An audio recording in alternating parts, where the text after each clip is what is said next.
Tick, tock, tick, tock, tick, tock. Who's going to take out all of those ticks from the clock on the wall? Bored out of your mind in the middle of class at school? Sometimes you even ask to go to the bathroom when you really don't have to. But only after 5 minutes of roaming the school hallways, you have to come back to class. Back in your seat. Tick, tock, tick, tock. That clock is really getting in your head now.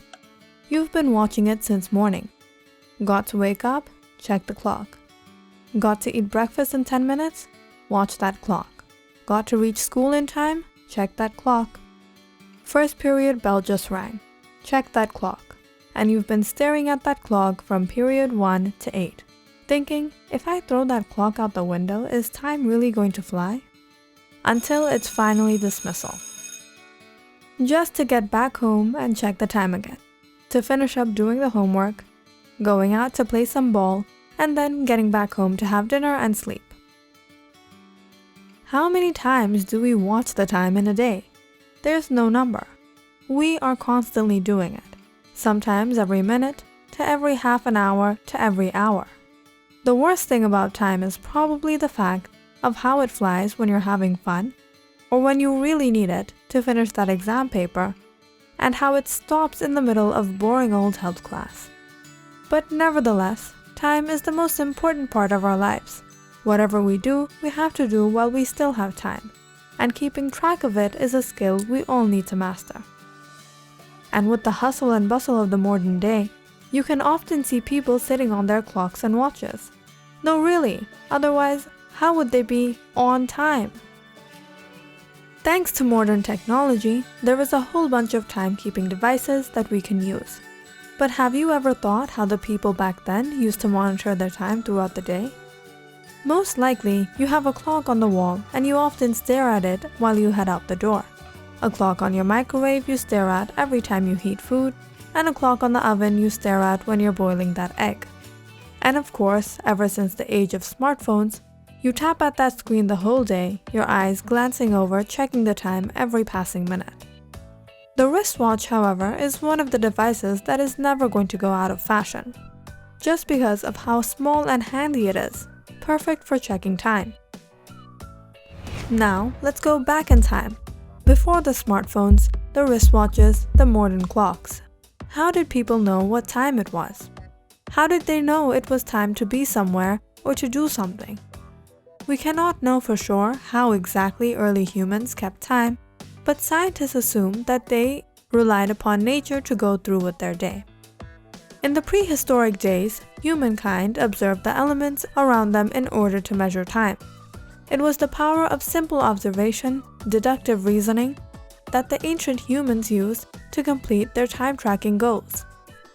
These observations were all about reading the stars high up in the sky, the changes in the seasons, and also by day and night. For example, humans have kept track of time by relying on the movement of the sun across the sky. So how did people long ago set up a meeting? Like, dude, meet me at this tree tomorrow. We have to go hunt down some deer for the party. Some historians believe that people simply just used to point to a certain area of the sky. When, dude? When the sun reaches its highest point, that's when we'll meet tomorrow. Bring some coconuts, it's going to be hot. Historians believe the ancient people, like the ancient Babylonians, Chinese, and Egyptians, divided the sun cycle into different timekeeping periods. The Egyptians around 3500 BC used to build tall obelisks that would cast shadows to help divide the day into two halves. The obelisks were four-sided and well-tempered monuments, and they were geographically located in certain places. There was another more advanced shadow clock used by the ancient Egyptians around 1500 BC. This shadow clock allowed one to measure the passage of hours within a day. These timekeeping devices worked in the same manner as a sundial, which was the popular means of timekeeping in early history. But obvious as it is, sundials weren't much useful once the sun set or on cloudy days. To keep time for rainy days or at night, ancient people also learned how to track the movement of the planets and constellation after it was dark. The ancient Greeks invented another very early form of clock to tell the time, the water clock. The water clock is considered to be one of the earliest forms of timekeeping devices that didn't depend on the observance of celestial bodies to help calculate time. It is believed that the ancient Greeks started using this device around 325 BC. Water clocks were mainly used to determine the hours of nighttime, but was also used for daylight hours as well. There were two types of water clocks, inflow and outflow. In the outflow water clocks, containers would be marked with measurements and then let to leak. People would check the amount of water to determine the time. In an inflow water clock, two containers would be set up and one container would leak out into another, and depending on how much water had flowed out into the other container, people would calculate the time. The Egyptians and the Greeks used to use clocks that you would have to see and calculate. But the Chinese had a more unique idea, like telling the time with your nose. In China, dating to the Song dynasty, from the year 960 to 1279, the incense clock spread from China to Japan and nearby regions.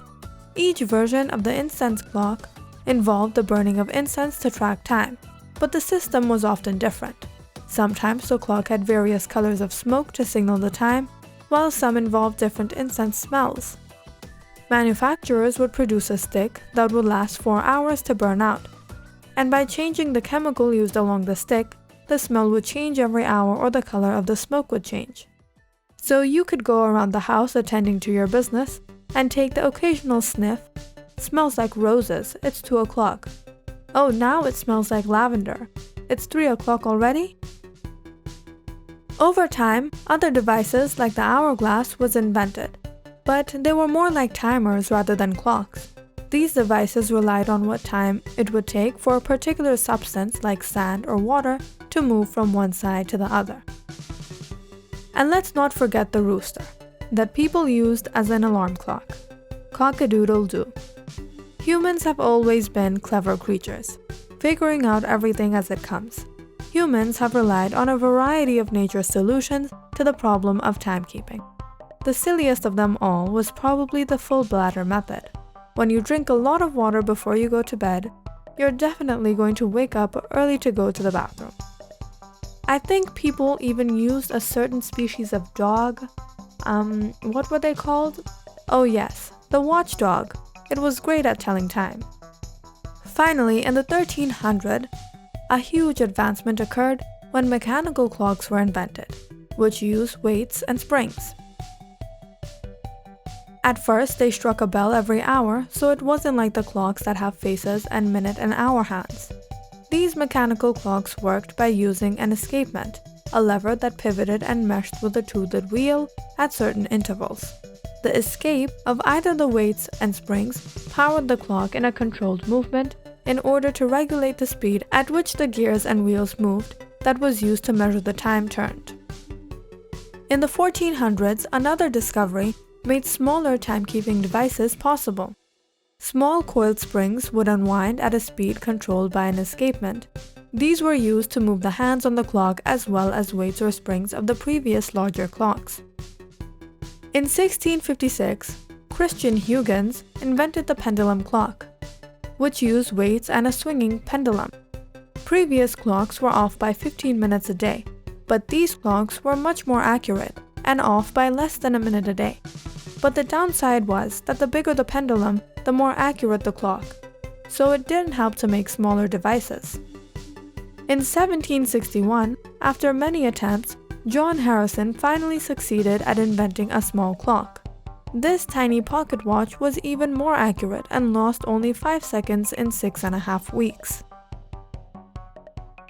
In the early 1800s, Eli Terry developed machines, patterns, and techniques that produced clock parts that were exactly alike, so they could be interchanged from one clock to another.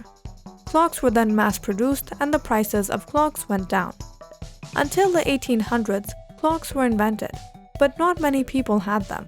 You wouldn't find a clock in everyone's house compared to today. Eli Terry's inventions allowed common people to at least own one, if not many clocks. The wristwatch was first created in 1812, but they were primarily worn by women, and men used to carry pocket watches. When wristwatches became popular for men in the military, As they could not carry pocket watches during battles, they soon became popular among common people as well. So how do you check your time? Do you prefer to wear a wristwatch, or stick to taking your phone out every time you need to check the time? Or are you one of those nature lovers that wake up at the first light of dawn after drinking a bucket load of water?